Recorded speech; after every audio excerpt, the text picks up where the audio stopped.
The twin suns had long since devoured the horizon, leaving behind a molten afterglow that shimmered across the endless expanse of sand. Heat rippled like liquid glass, warping the shapes of distant dunes into serpentine waves. Elias Varon trudged through the ruin of a world once promised as humanity's next paradise, his boots half buried in ash and irradiated dust. The wind, a ceaseless hiss of silica and static, whispered his name in tones that might have been memory. He paused beside the carcass of a survey drone, half melted, its lenses blind, its solar sails shredded.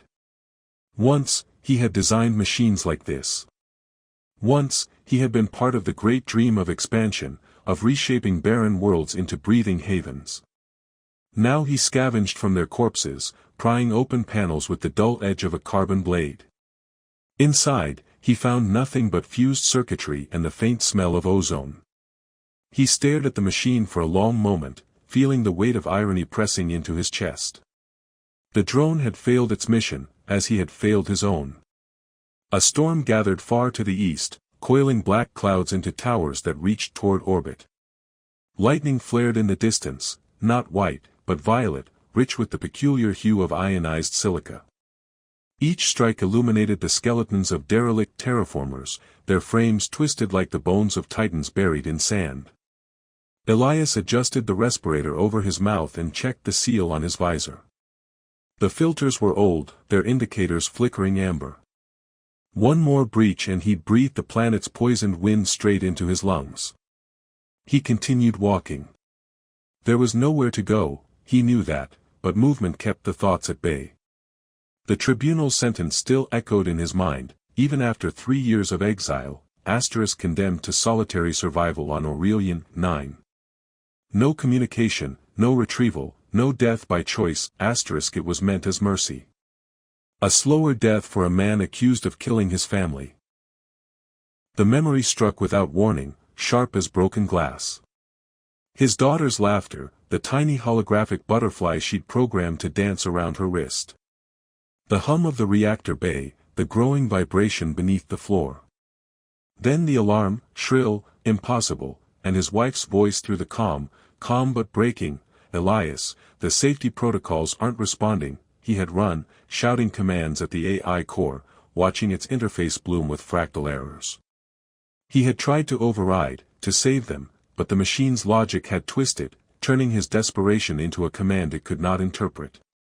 The explosion that followed tore his life in half. He clenched his jaw until pain replaced the memory.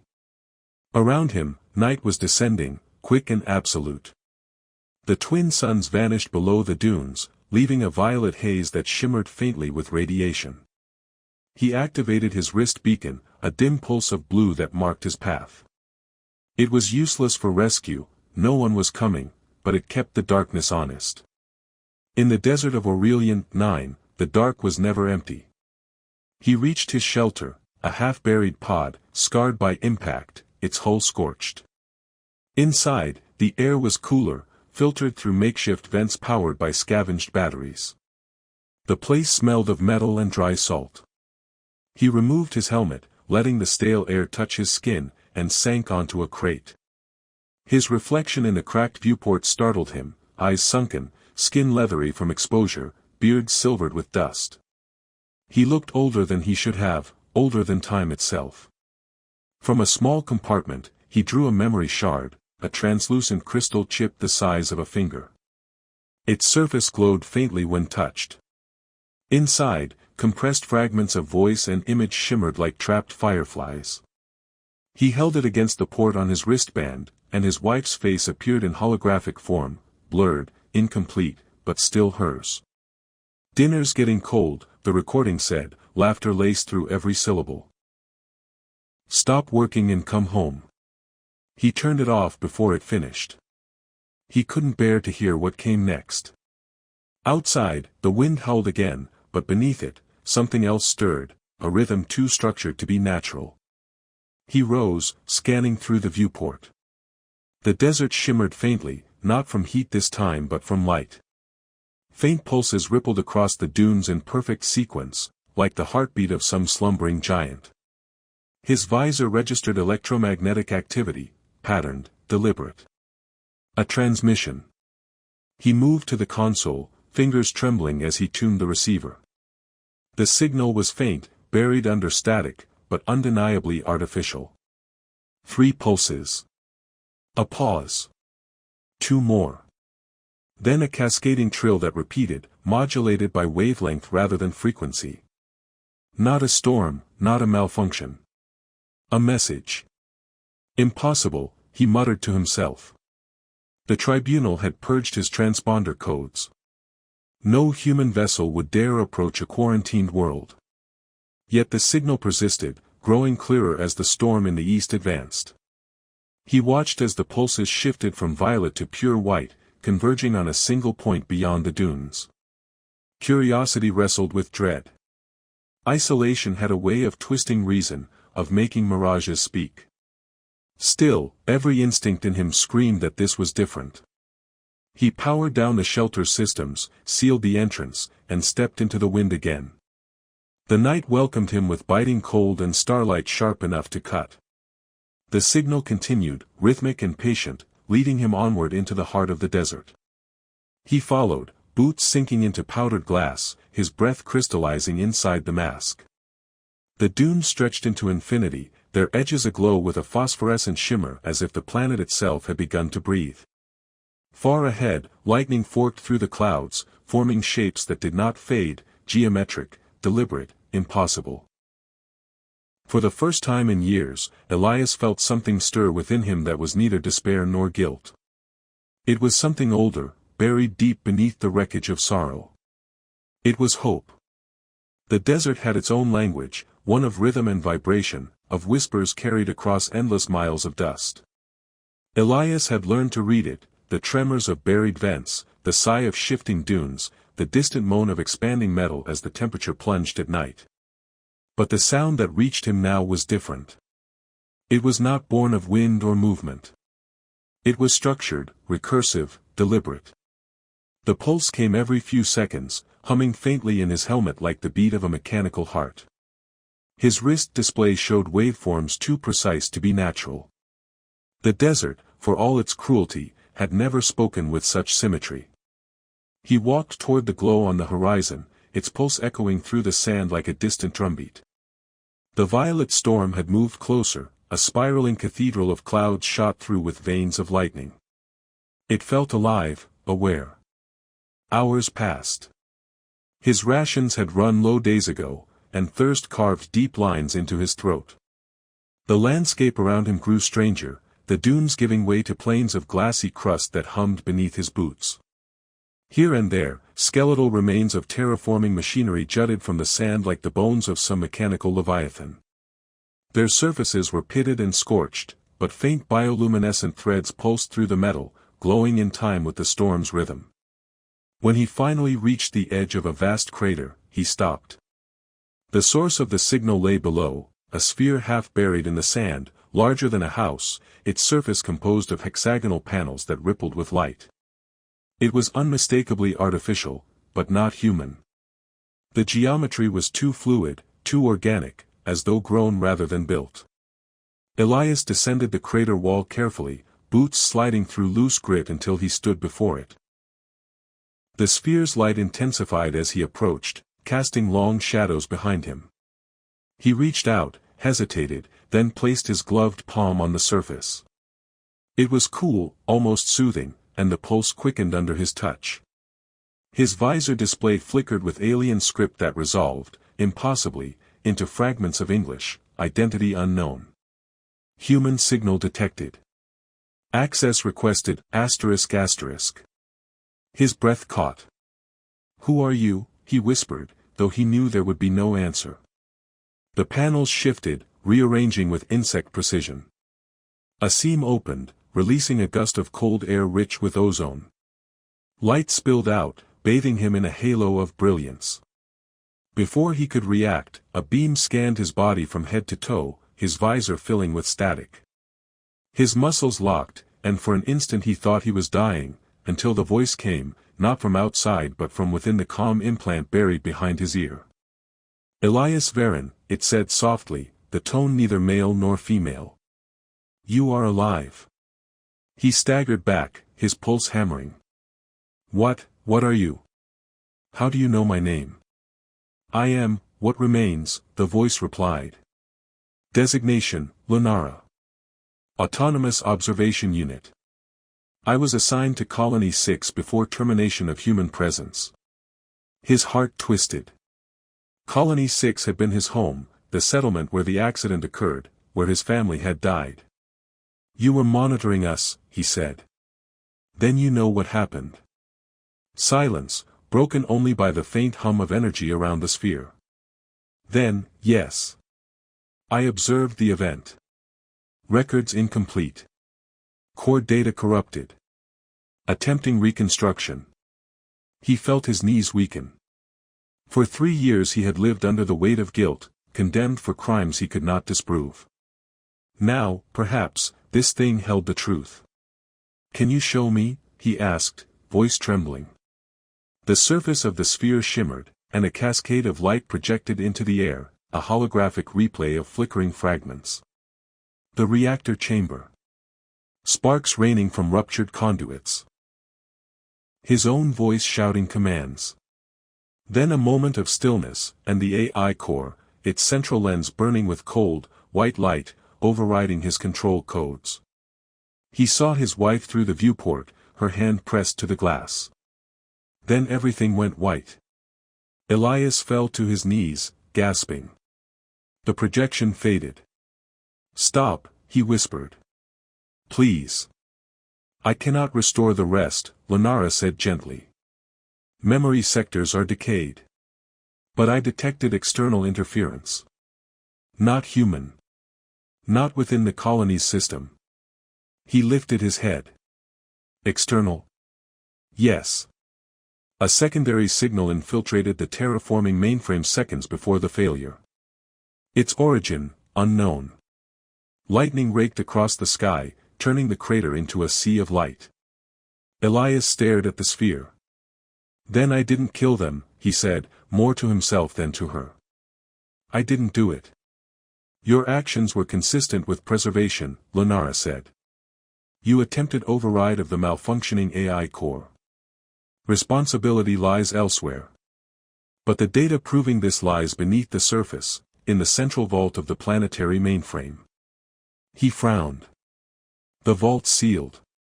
The explosion buried it under 30 meters of sand and fused alloy. Not entirely. My sensors detect residual access tunnels beneath this location. With your assistance, I may restore full memory integrity. The desert wind roared through the crater, scattering sand into glittering clouds. Elias stared at the swirling horizon. It had been so long since he'd felt purpose, since he'd had a reason to move forward that wasn't mere survival. If you can help me clear my name, he said, I'll help you recover whatever's left. The sphere pulsed, a deep blue glow resonating from within. Then we are agreed. A section of the sphere's shell peeled open like petals, revealing a hollow core filled with light. A small drone rose from within, no larger than a human head, its surface etched with shifting symbols. This vessel will guide you, Lunara said. I will accompany through remote link. Elias reached out, the faint hum of its propulsion washing over his hand. For a brief moment, he felt as though the planet itself had taken a breath. Then the storm above broke, and rain, acidic, silver, alive with static, began to fall. The storm had not been rain in any true sense, it was more like a deluge of molten silver, hissing as it struck the sand and turning it briefly to glass.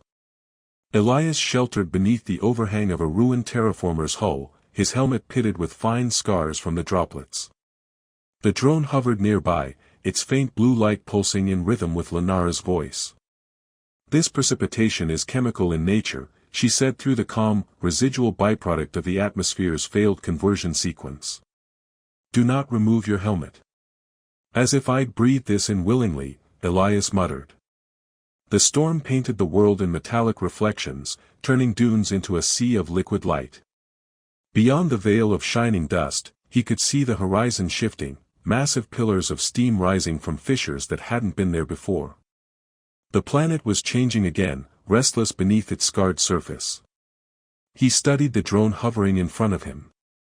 It was unlike any technology he'd seen, even during his years working for the Terraforming Bureau. The sphere's surface seemed alive, the lines of its design constantly rearranging, never quite settling. Occasionally, a ripple of iridescent light passed across it, as though it were breathing. "How old are you, Lunara?" he asked, breaking the silence. There was a pause, filled only by the whispering rain. "Time has little meaning for me now," she replied. "My creation predates the first colony on this planet. I was one of the Sentinels, a network of autonomous overseers tasked with guiding the atmospheric transition. But human administrators reprogrammed us after the first failures. I lost much of myself then." "You were modified to obey them," Elias said. "To serve them," she corrected. "And to forget what came before. But fragments remain. I remember the pulse of the world, the first winds that tasted of oxygen, the hum of newborn rain." Something in her tone, a strange wistfulness, made Elias uneasy. He had spent too long among machines that obeyed without emotion. This one felt different, too human for comfort. "You said the vault is buried below the surface," he said. "How far?" "Approximately 27 meters, Lunara answered. "A subsurface conduit lies 2 kilometers north of your position. It leads to the primary data core." He looked out into the storm. "And you expect me to walk through that? Survival odds improve if we wait 4 hours. The storm will dissipate as the planet's twin suns rise. I recommend conserving energy." He leaned back against the metal wall, fatigue pressing down like gravity. His oxygen reserves were dwindling, his rations almost gone. 3 years of scavenging had taught him to endure, but this was purpose. Dangerous, fragile, but real. "Tell me something," he said quietly. "Why help me? Why not stay buried in your little sphere and wait for the world to forget us both?" The drone's light dimmed. "Because I am dying," Lunara said simply. "My core is decaying. Soon I will lose cohesion entirely. But within the vault lies the main node, an echo of my kind, untouched by human modification. If I can reach it, I may restore my integrity. And in doing so, I can recover the data that proves your innocence." "So we both need redemption," Elias murmured. "Yes," she said. "We are not so different." When the storm finally faded, the world emerged transformed. The desert glittered like crystal under the suns, each dune a frozen wave of glass. Elias began the trek north, following the drone as it glided ahead, its light carving a path through the glittering wasteland. Beneath the soles of his boots, the sand sang, a faint resonance, almost musical. Lunara detected it too. "Geothermal instability," she said. "The planet's core is awakening. The terraforming process continues autonomously, without control. It believes humanity is still here." Elias glanced toward the horizon, where the ruins of Colony 6 lay buried beneath centuries of storms. "It's trying to finish the job," he said bitterly. "The system does not understand that its creators are gone," Lunara replied. "To it, completion is existence." Hours passed in silence. The landscape grew stranger, patches of obsidian rising from the sand like frozen lakes, fragments of ancient towers twisted into new shapes. Some of them still hummed faintly, alive with energy drawn from deep below. At one point, Elias paused, drawn to a column of light pulsing from a fissure. Within it, something moved, a shimmer of particles, swirling as though conscious. "What is that?" he asked. "Residual nanite activity," Lunara said. "The atmosphere repair systems have broken free of protocol. They adapt to stimuli, feeding on energy from the vault. Do not approach." But he couldn't help staring. The nanites moved like a school of silver fish, their motion fluid and intelligent. When the wind shifted, they formed a shape, vaguely human, before dispersing into glittering dust. For a heartbeat, Elias thought he heard laughter, faint and distant. He quickened his pace, shivering despite the heat. By the time they reached the conduit entrance, the suns were already sinking again, painting the sky in streaks of violet and red. The entrance was hidden beneath a collapsed ridge, the mouth of a tunnel sealed with fused alloy. The drone hovered closer, scanning. "Weak point detected," Lenara said. "Stand back." A beam of concentrated light lanced from the drone's core, slicing through metal like paper. The smell of vaporized iron filled the air. Slowly, a passage revealed itself, a dark throat leading into the earth. Cool air breathed out from the depths, carrying the scent of electricity and decay. Elias tightened the straps on his pack and stepped inside. The tunnel walls glowed faintly, alive with veins of light that pulsed like capillaries beneath skin. It was no mere structure. It felt organic, a fusion of metal and living code. "This is it," Lenara whispered in his ear. "The path to the truth." He hesitated, looking back at the desert one last time. The twin suns were vanishing, leaving the world in a cold, indigo dusk. Then he descended, the drone's light following close behind. The darkness swallowed them both, and the desert above fell silent once more. The tunnel was alive. Every step Elias took sent tremors through the metallic floor, vibrations that pulsed in time with the faint heartbeat of the conduit itself. The walls shimmered with veins of light, traces of a nanite network that pulsed with data instead of blood. It felt less like a tunnel and more like the gullet of some sleeping titan, hollow and breathing, vast enough that he could have walked for hours and never touched both sides. The air smelled of ozone and rust, and every inhale reminded him that he was still very much human, fragile, and alone. The drone hovered ahead, its core flickering in a rhythm that matched the light on the walls. "Structural integrity remains intact for approximately 6 kilometers, Lenara said. "Beyond that, collapse zones increase exponentially." Elias nodded, adjusting his respirator and the straps of his pack. He had traveled through sandstorms, dodged radiation bursts, and survived nights when the temperature plunged below freezing in the open desert. Yet there was a tension here unlike anything he had faced, a sense that the very world beneath him was awake, observing, weighing his purpose. As he walked, shadows shifted unnaturally, forming fleeting shapes, figures, sometimes, but always dissolving when he focused on them. He had spent too long alone to dismiss them as hallucinations, and yet the patterns were too precise, too deliberate. Lenara's voice cut through the quiet, calm and steady. "Do not fear. They are automated sentinel sequences, dormant security protocols. They perceive but do not act unless provoked." Elias swallowed, continuing deeper. Somewhere beneath the crust, the mainframe waited. He could almost feel its presence, a subtle tug in the nerves along his spine, as though the planet itself were pulling him toward the truth. It was both thrilling and terrifying. Every instinct screamed caution, every hope whispered that salvation lay ahead. They reached a chamber the size of a cathedral, walls lined with panels of impossible geometry, twisting and intersecting in ways the mind could barely comprehend. Energy thrummed in the air, the hum vibrating through Elias's bones.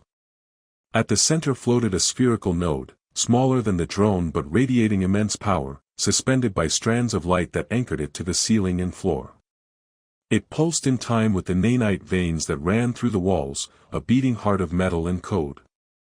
"This is the access point," Lenara said. "All data cores converge here. If we can integrate with it, your records can be reconstructed." Elias stepped closer, feeling a low vibration beneath his boots. The pulse of energy seemed to sync with his own heartbeat. He reached out tentatively, brushing a gloved finger across the surface. Instantly, streams of light shot from the sphere into his visor, overloading his senses with color, sound, and information. He reeled backward, staggering, grasping at the walls. "Steady," Lenara instructed. "I am moderating the data flow.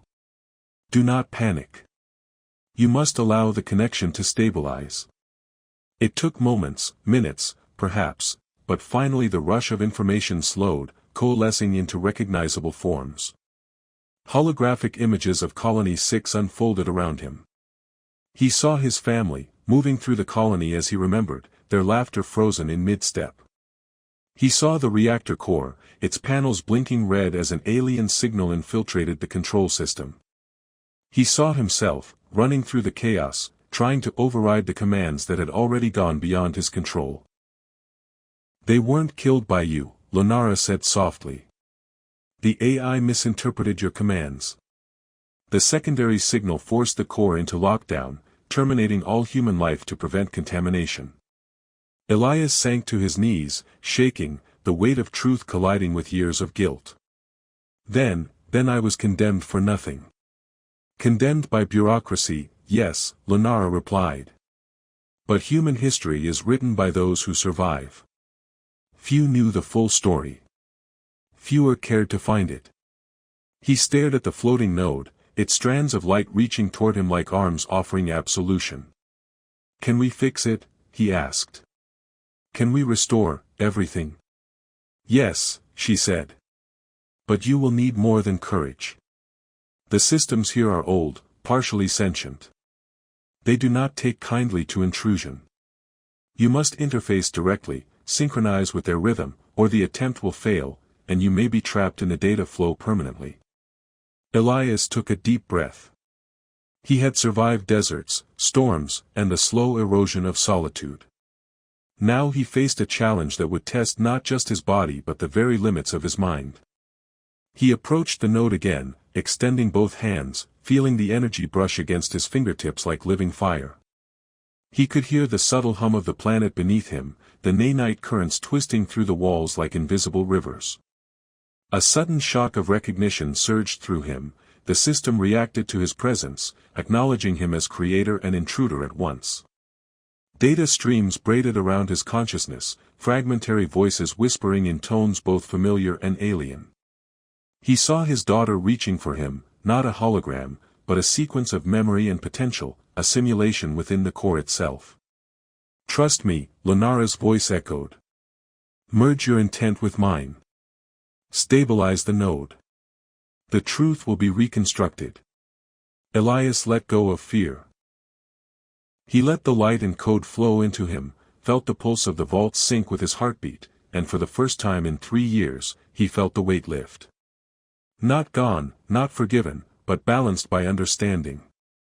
The past could be reconstructed, the lies overturned, the sentence reassessed, not by law, not by tribunal, but by truth itself. Outside, the desert winds shifted imperceptibly, the surface of Aurelian 9 reflecting a light that seemed softer, warmer. Somewhere in the distance, a fissure emitted a pale glow, like the planet itself breathing a sigh of release. And in the chamber below, Elias Varen reached toward redemption, hands trembling, mind alight with memory and code, ready to reclaim what had been stolen from him. The corridor leading from the vault's heart was narrower than the main chamber, a twisting vein of metal and nanite filaments that hummed with latent energy. Elias followed the drone, every step cautious, every breath measured. The air was cooler here, carrying a faint tang of ozone and ionized dust, and he sensed the pulse of the planet beneath him more acutely. Every vibration of the floor, every subtle resonance in the walls, hinted at vast machinery sleeping below the surface, machinery older and more alive than anything humanity had built. The path opened into a wider expanse, lit by the faint glow of suspended data conduits that arched like a cathedral. Yet the chamber was not empty. Shadows moved within the strands of light, almost imperceptibly, forming shapes too deliberate to be random. Elias froze. Lunara's voice, calm and precise, cut through the tension. "They are not hostile. Not yet. But the security protocols here are semi-autonomous. Approach with care. Your presence disrupts their equilibrium." He nodded, though there was no one to see it. Each step he took seemed to echo across the expanse, magnified by the chamber's resonant walls. His eyes caught movement in the corner, a figure emerging from the lattice of light and shadow. It was humanoid, at least in shape, but glimmered with a fractured, crystalline texture. The figure paused, tilting its head as if assessing him. Elias's pulse quickened. "Identify yourself," he called, voice steady but cautious. The figure shifted, and a soft, metallic voice answered, layered with harmonics. I am Ro. I was once a scavenger of human relics, a guardian of lost technologies. Your presence was anticipated. Elias's mind raced. Anticipated? How? Who sent you? Ro's crystalline surface shimmered. The network of surviving exiles monitors anomalies. Your approach to the vault triggered their protocols. We follow neither law nor corporation. We follow necessity. The realization struck him, he was not alone. Others had found a way into the planet's underbelly, living beyond the desert, scavenging, surviving. And they had been watching. A mixture of fear and relief washed over him. Then, your allies. Ro's form flickered, shifting like light through water. Potentially. We value truth, and we value survival. Both require cooperation.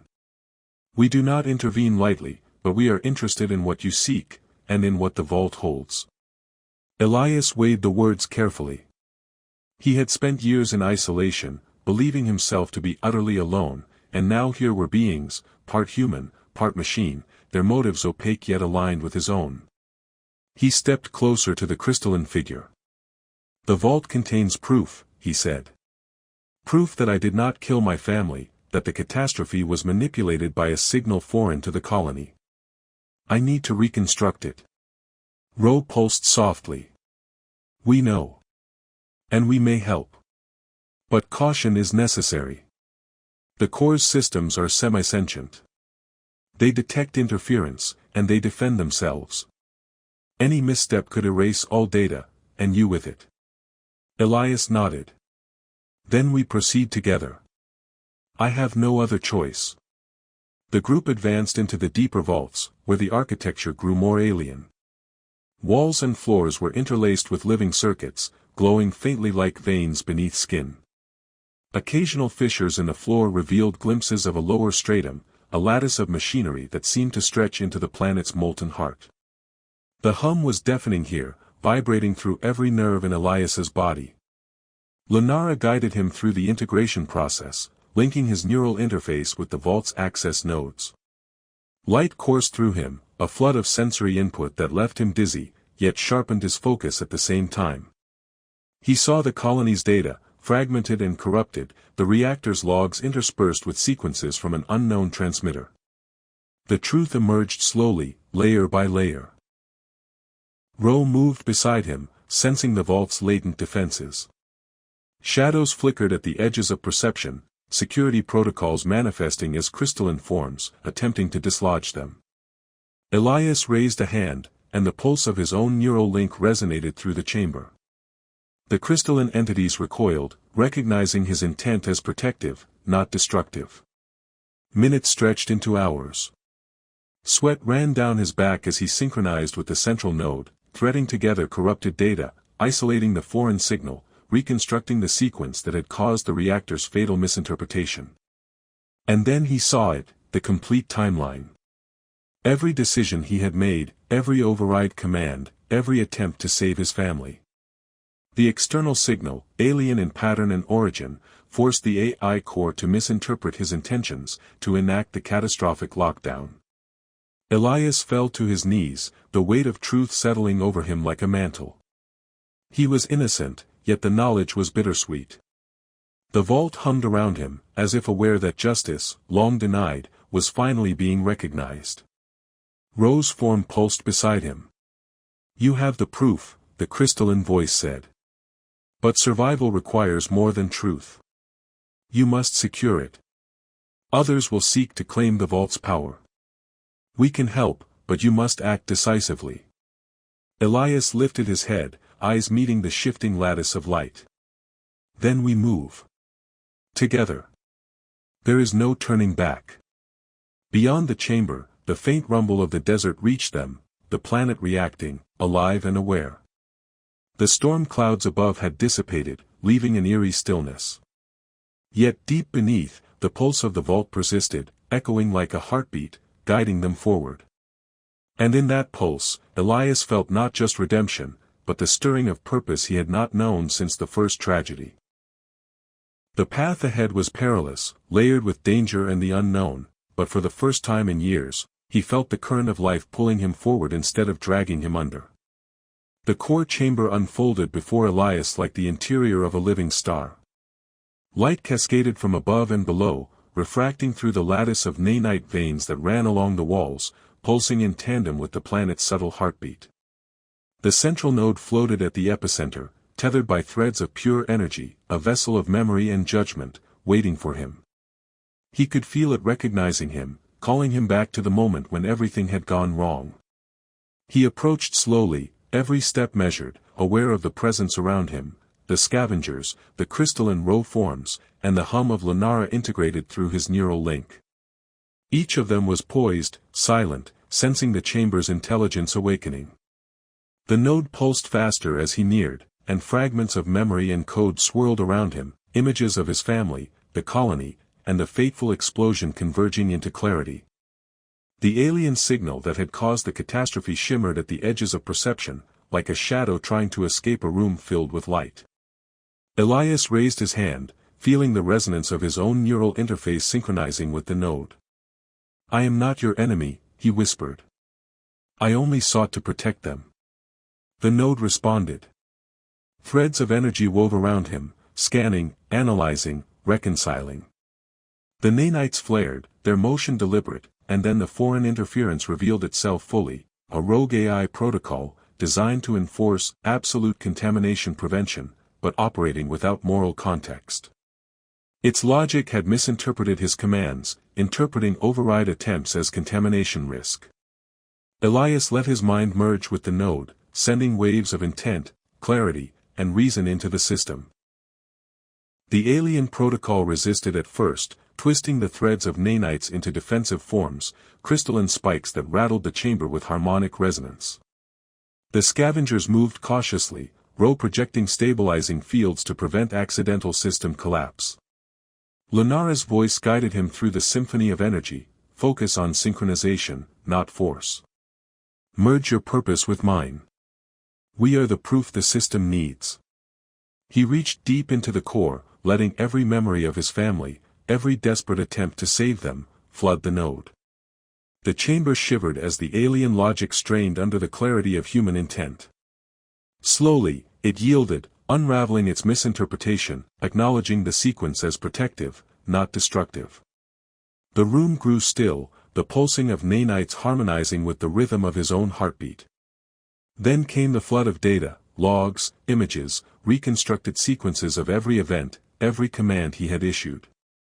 Elias saw the truth fully, his innocence validated, the explosion caused not by malice or incompetence, but by interference outside human control.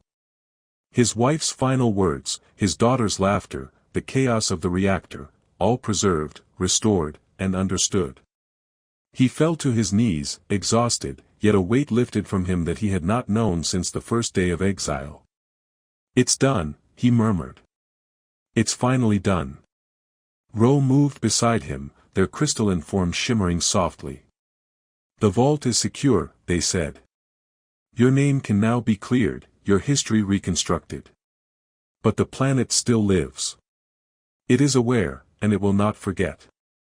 The technology here is not neutral. It must be guided." Lenara's presence filled his mind, a gentle, humming pulse of assurance. "We have restored integrity," she said. "The node will maintain the sequence of truth. You are no longer condemned. And now, this world has the potential to thrive again, under careful guidance, rather than blind automation." Elias stood slowly, scanning the chamber. He felt the hum of the planet through the floor, sensed the energy of the node as it integrated with the surviving nanite networks, reaching outward to stabilize the planet's fractured terraforming systems. Outside, he imagined the desert, still harsh and unyielding, yet now capable of healing, of hosting life again. He turned to Ro. "Will you help oversee it?" "We will monitor, guide when needed," Ro replied. "But you are the human anchor. Without your intent, the systems will lack purpose." Elias nodded, feeling a surge of responsibility that was both daunting and invigorating. He glanced at Lunara's core, now humming with renewed stability. "And you?" he asked. "I remain," she said. "A witness, a guardian. My purpose intertwined with yours. Together, we can ensure truth endures." The chamber shifted slightly, as though the planet itself exhaled, releasing centuries of tension and grief. Elias felt a profound sense of closure. The accusation, the isolation, the guilt, all had been confronted, reconciled, and transformed. The past remained, unchangeable, but now it existed within context, understood, absolved by the evidence of truth. He made his way back through the tunnel, the scavengers flanking him, the walls alive with soft pulses of energy. The surface of Aurelian 9 glimmered in the light of the twin suns returning to the sky, casting long, golden beams across the dunes. For the first time in years, Elias felt the wind not as a threat, not as a reminder of desolation, but as a presence that welcomed him back to life. When he emerged from the tunnel, he paused, taking in the panorama. The desert stretched endlessly, harsh and beautiful, but no longer entirely empty. Somewhere beneath the dunes, the vault continued to hum, preserving the truth, safeguarding the sequence of human intent. Elias felt the pulse of the planet beneath his boots, steady, alive, and aligned with his own heartbeat. He raised his gaze to the horizon. The suns reflected off crystalline dunes, revealing hidden rivers of light where the storm had previously struck. The world was not perfect, but it was alive, capable of growth, capable of forgiveness. Elias breathed in the metallic scent of the desert air, carrying both the scars of the past and the promise of renewal. He had been condemned to die alone, exiled by error and circumstance. Now he walked not as a man punished, but as a man restored, a living testament to the resilience of truth and the enduring capacity of humanity to face despair and turn it into redemption. The desert was vast, and life was fragile, but Elias Varon had returned, not as a victim of history, but as its reconciler. The twin suns rose fully, spilling silver and gold across the sands, and for the first time in years, he smiled.